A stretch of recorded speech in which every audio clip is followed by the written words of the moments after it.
from the College by the Lake, Coeur d'Alene, Idaho. Local, regional, national, and international guests discussing the issues and topics affecting the way you live are on Forum, the North Idaho College Public Forum, with your host and moderator, political scientist Tony Stewart.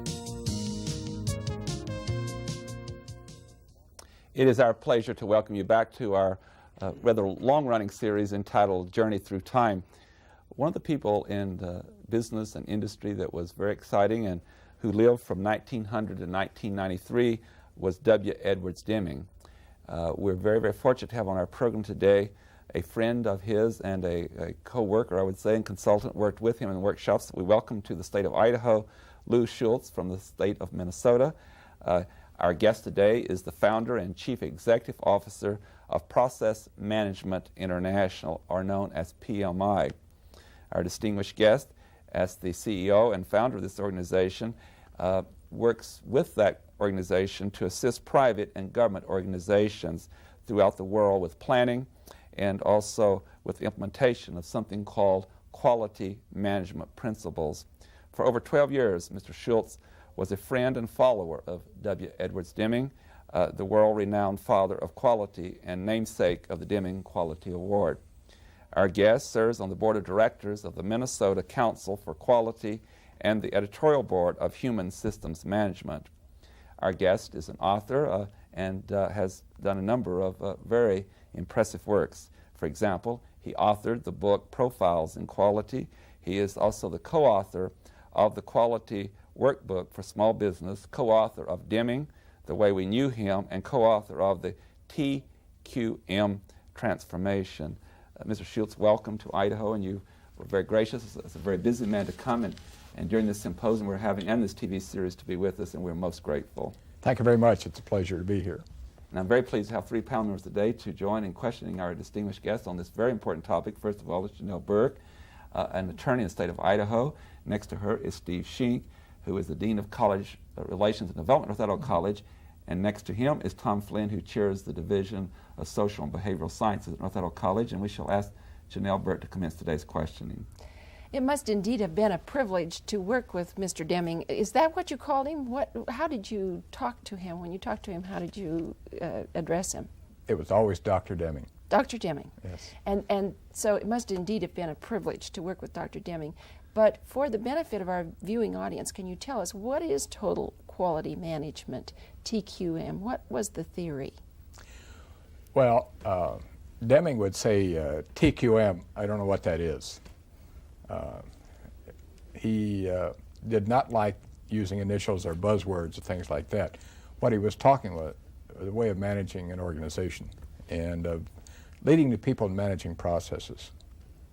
So he was actually a sort of a person who thought about the theory behind how management occurred. So then how did he develop these ideas? Deming studied under some of the early people, Schultz and Sir Ronald Fisher and C.I. Lewis. He became fast friends with Walter Schultz, who really developed the quality tools as we know them today. And one day Schultz gave Deming a book called Mind and the World Order by C.I. Lewis. And sometime later he asked Deming how he was doing with that book, and he said, I must confess to you, I'm having a very difficult time comprehending it. I've read it 5 times and I still don't understand it. And Schultz said, stay with it, it took me 14. And if you think about these great men, Schultz and Deming were, to have the persistence to read a book 5 or 14 times because they had difficulty understanding and comprehending it. But Lewis laid the foundation for a lot of the work on how to treat the people and work with people and the philosophy behind Deming's work. Steve Schenck. It's important and I think interesting to take a little bit of a look at the life of Dr. Deming. And I don't want to cut it short in any way. So if you, Mr. Schultz, have anecdotes you want to add, please do. But from a layman's perspective, it seems that his reputation was really made in Japan first, and then in the United States. And I wonder if you'd tell us a little bit about how that happened. After the war, Douglas MacArthur knew that he had to find a way to communicate with people. So he brought 2 Americans to Japan, one to rebuild a telephone system, and one to set up a wireless system. And that man was Homer Sarasone, who was out of MIT. And Sarasone told me that when he got to Japan, they felt that we had won the war with a secret weapon. It was not the bomb. It was not our superior strategy, not our superior military might, but a secret weapon that allowed us to gear up our production of wartime goods as rapidly as we did. And they wanted to learn that secret weapon. And so they invited Deming over then in 1950, and they listened to him. He had learned from his teachings in America during the Second World War that this time he had to reach the people at the top in order for it to endure. So there were 21 people invited to his first training session in 1950 in Japan. And he later found out they represented about 80% of the wealth of the country. But these 21 people came themselves, and they practiced what he taught themselves. And what effect did that have on the commercial capacity in the industry of Japan, Dr. Demming's teachings? Well, you all are probably too young to remember, but I remember when something that said "Made in Japan" on it really represented something very schlocky. You were lucky if it worked by the time you got out of the front door of the store. I'm not too young to remember that, but thank you. And they changed that. You know, all of a sudden we found out. I remember the first time it dawned on me was about 18 years ago, and I went to buy a television set in a department store, and the salesman sort of got me off the side, said, if you want something that's really reliable, said, buy one of the Japanese models. And that shocked me. But we started to find out that products were available that worked. Remember when we used to buy a new car and we keep a notepad in the car to keep track of all the things wrong with it, so when we took it back to the dealer, we wouldn't forget to tell them things to fix? You know, one day we woke up and found out that we could buy a new car and things weren't wrong with it. And so it's revolutionized the economies of doing business worldwide. And we had that at one time during the Second World War. But when the war was over, we basically had no competition because the production capacity of Europe and Asia was destroyed by the war. And there was tremendous pent-up demand for our products. And in this country also, because everything had been rationed for about 5 years. You know, new cars weren't produced for 4 years. And so our manufacturing operations started to put the emphasis on quantity, not quality. You know, get it out the door, we'll take care of the problems later. And we went down our merry way of forgetting about quality. And we lost something very precious that we had. And now that the rest of the world has caught up, and we're finding that we're faced with global competition, now we're very interested in getting back to the basics. And that's what we need to do, is get back to the fundamentals that Deming and others taught us. And now we've reached a point where Made in Japan is synonymous with high quality. Yes. For For that contribution to Japanese industry, how is Dr. Deming viewed in Japan today? Oh, his memory, of course, he's gone. Viewed as a demigod.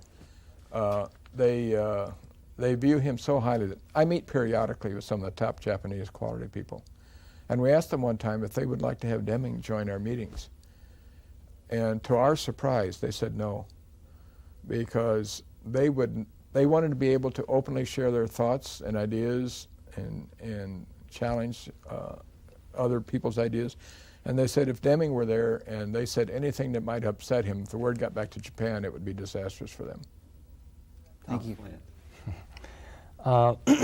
Lou, I'm going to frame this more contemporary question, hopefully in such a way that you can respond to it from the point of view of Dr. Deming. It seems nowadays there are many consultants working in business and industry and service industries to improve systems and quality, yet we don't seem to be seeing any kind of major transformation in the way Americans go about doing business. Is there resistance to the quality movement in American business and industry? And if so, what is it?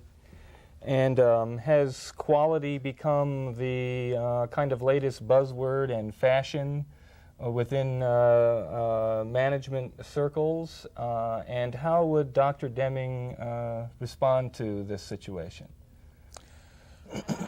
Deming was quite aware of the fad prospects, and that's why he said something about he didn't understand what TQM was, and didn't know what that means because he was afraid that would become a fad. What he was talking about, as you quite rightly said, that it's a theory of managing operations. There are many good organizations in this country that have embraced Dr. Demmings' philosophy and the quality philosophy and are doing very well. One that I'm quite familiar with, Zytec Corporation in Minnesota, won the Baldrige Award 3 years ago, the Minnesota Quality Award. They are growing about 50% per year, producing a product that most of us thought the Japanese and Koreans would take over. That's power supplies for electronics products. They have shut down their operation in Mexico and brought the jobs back to Minnesota because they can do it better and cheaper there. And that's the real story, I think, bringing jobs back to this country. There are other excellent organizations, the Naval Shipyards in Pearl Harbor, doing a great job on quality and saving millions of dollars to those of us that are taxpayers. The Visqueen division of Ethel Corporation was one that started out, and they were so successful with their quality effort that their parent company, Ethel, actually split the company in half, and on one of the companies promoted the Visqueen managers to managing the larger organization because they wanted them to apply their techniques. International Nickel Corporation up in Canada, Chevron Corporation, their Olefins and Derivatives division in Houston, Hutchinson Technology, we go on and on. There are now mutual funds that will invest only in companies that have won the Baldrige Award, or other mutual funds that are only companies that have a good quality program going. And they are far exceeding the market. So it would seem that there's very much more going on that is perhaps a little bit below the surface of public awareness, and we don't realize that there is a transformation taking place. It's just a little more gradual, perhaps, and not something that makes the headlines every day. And that's probably a healthier situation than something that's just a fad that's getting all the headlines. Yes, there's a very strong movement. I think, from my experience, what I see in organizations, quality is having a rebirth almost since about last Labor Day, and seeing a lot more activity. By the way, another company that's done quite well is Walmart. And if you read Sam Walton's autobiography, there's one page in there that said, being an avid student of management philosophy, he studied the work of W. Edwards Deming in the middle 70s. And he and Helen, his wife, traveled to Japan to see how they were applying it. And that's when he first realized that the future of Walmart lay in the minds of the associates, of empowering the associates. And they have very successfully done that. They have about 4 levels of management in an organization of 700,000 employees. The people are very much empowered in that organization. Mr. Schultz, yes. We have some business people watching this program, and I know they're just on the edge of their seat of saying, well, how did Walmart and others do this?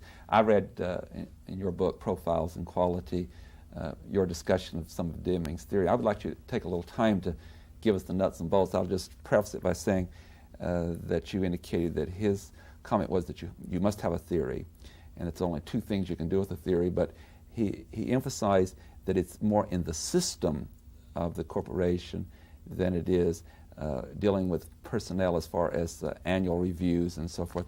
Would you just give us, and I know we had a 14-point system, but for those business people who are watching our program, give them some handles, something to attach on to. Okay, where do you start?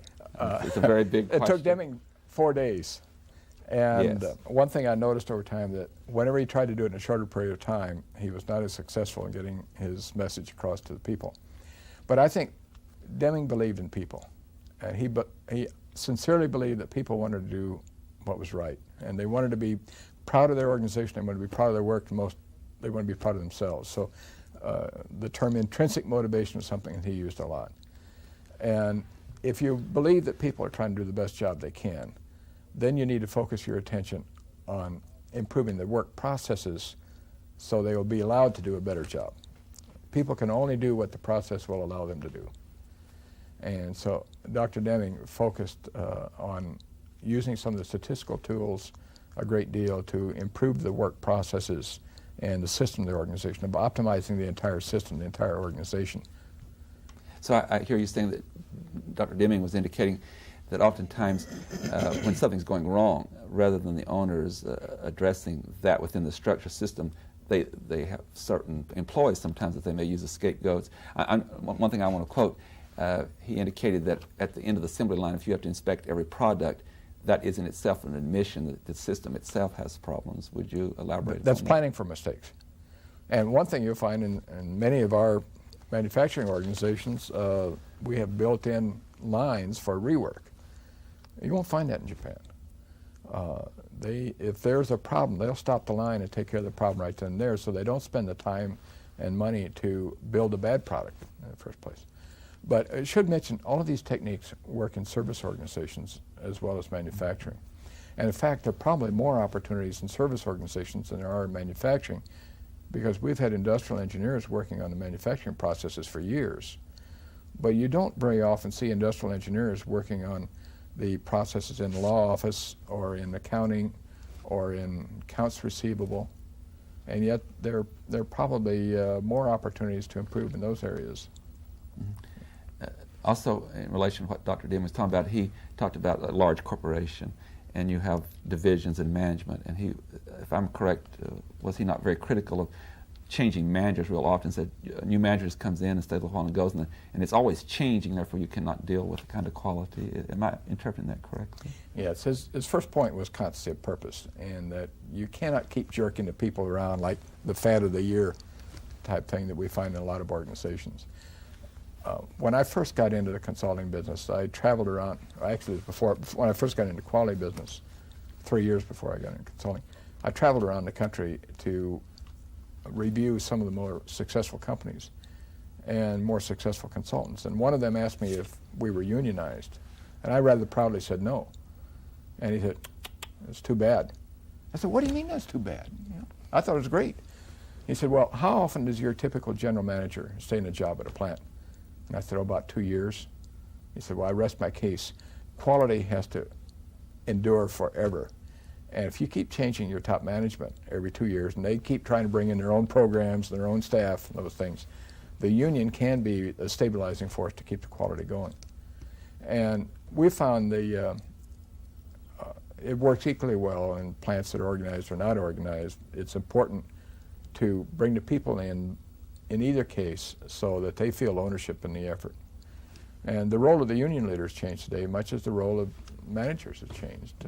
You can't run a union today the way you did in the 30s, the same way you can't manage a company today the way you did back then. Thank you. Janelle Burke. I want to talk some more about the people who work for the company. Dr. Deming, I believe, thought that the people were very important. How do you sell to them the idea at lower levels of quality management? How do you get them involved in the company? That's never been a problem. The hourly people are the easiest people to get introduced in support of the quality. Top management is the second easiest. The most difficult group is middle management. And the middle management people are the ones that are caught in between. I think it's very difficult. And in some ways, their jobs are threatened.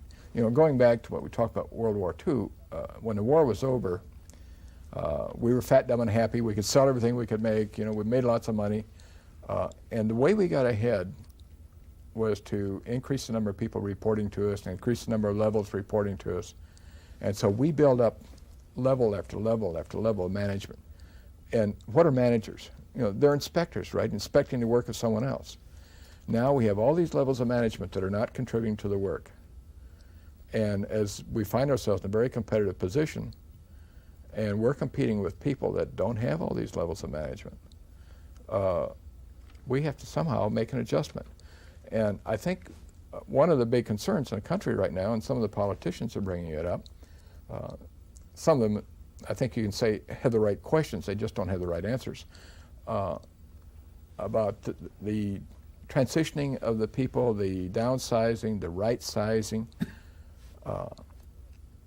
I think this is just a normal adjustment. We built up too many layers of management. At one time, Toyota had 5 levels of management, and General Motors had 22. Guess which one is more competitive? One of the things I witnessed at Walmart is top management could make decisions on the spot because they were so close to work. They didn't have buffers of middle managers keeping them from work. So they knew what was going on. They could make decisions on the spot. And so we find ourselves right now in a natural adjustment of eliminating all these layers of fat in our organization. And the same thing could be said for government. When we're making money, we were willing to pay the increased taxes as they built up layers of management. Now we're not so willing to pay taxes anymore, and government's finding that they need to downsize also. So one of the roles of education that you're doing here is extremely important, I think, and that is preparing people to be able to contribute to the work. And we find right now that the people that are contributing to work don't have much of a problem getting a job. It's the professional people, the middle management people that have been so far from removed their work, they don't know how to do it anymore, that are having problems getting a job. So it's an interesting dilemma we find ourselves in the country today. Steve Sheen. Mr. Schultz, tell us a little bit about what you and Dr. Deming would say to a company that's considering adopting for the first time the principles of quality management. What kind of a commitment is involved, and what should they look forward to turn a company around? Well, there are lots of things we could say on that. Depending on the situation, Dr. Deming had many things to say. One of them, survival is not mandatory. And quality is not optional. If you want to survive, you're going to have to embrace the modern principles of management. It's very important that top management be involved personally. And this is the thing that Deming found during World War II when he supplied all this training around the country. He did not get the top executives. And after the war, then we lost our concept of purpose to the quality effort, and where the Japanese did get their top management involved. I think it's very important that either the number one or number two person in the organization be the one that's driving the quality effort. Number three won't do, because you'll lose it. So it has to be either the top one or two people in the organization. Something else I'd like you to address, if you could, please. I think Dr. Deming kind of redefined the relationship that ought to exist between a business and its customer, and also the kind of relationship that ought to exist between businesses and their customers, suppliers, and the people that they need to do business. Could you tell us a little about that? Yes. Dr. Deming believed strongly in collaboration, that we needed to look at the whole picture, the whole system, and we needed to work together for the solution. We need to work with our suppliers and with our customers in partnership. We need to look long term and try to ascertain what are the unmet needs out there. Hamill and Prahalad, in their book, Competing for the Future, said that there's a matrix with 4 quadrants you should look at. Down the bottom you have customers served and unserved. On the left side you have needs, articulated and unarticulated. If we're listening to the voice of the customer, we're doing something in one quadrant there. We're listening to the articulated needs of our served customers, and that's good. That's 1/4 of the matrix we have covered. The real opportunities may be in the other 3 quadrants. And Dr. Deming said satisfying your customers is not enough. You must have loyal customers. Customers that are bragging about you, that talk to their friends, and that if something else comes up somewhere else that might be better, they'll come back and talk to you, and you work together to find the solution. And it's almost infinitely more profitable to work with the loyal customers than it is satisfied customers.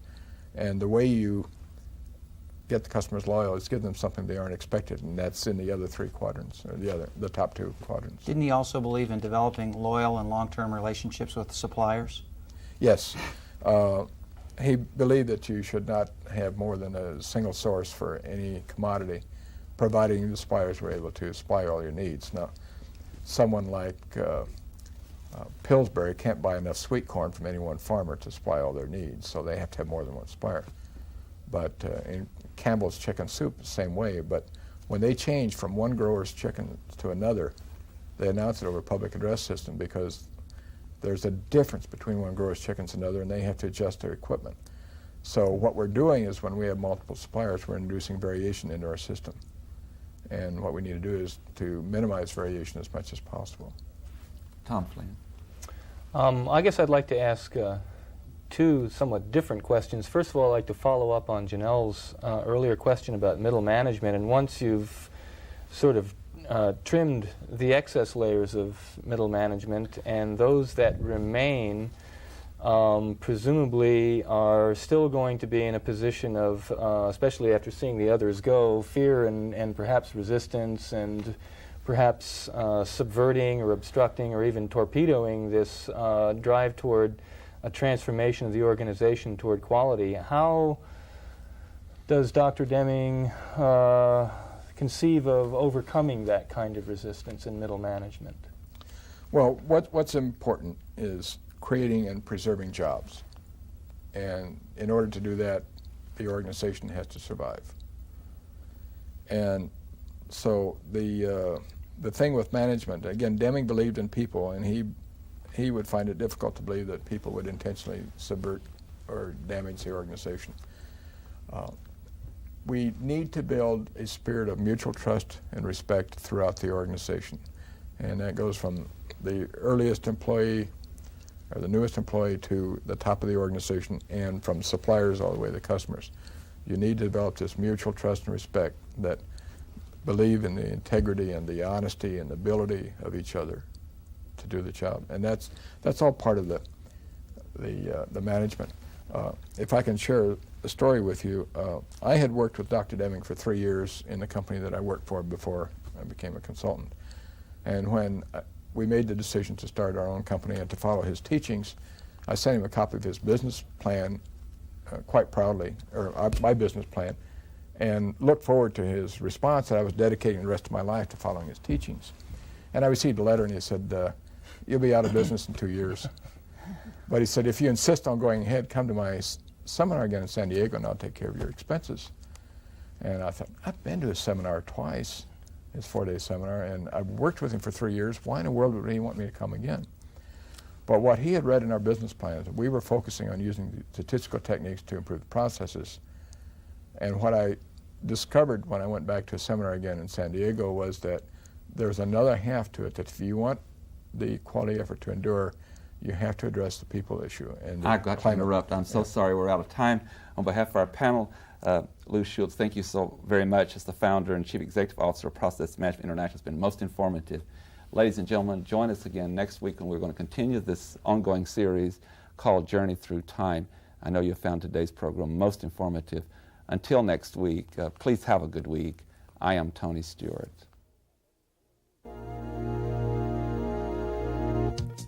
The North Idaho College Public Forum was videotaped live from the studios of Instructional Technology on the campus of North Idaho College for viewing at this more appropriate time. We invite you to join us again next week for another all-new edition of the North Idaho College Public Forum on this public television station.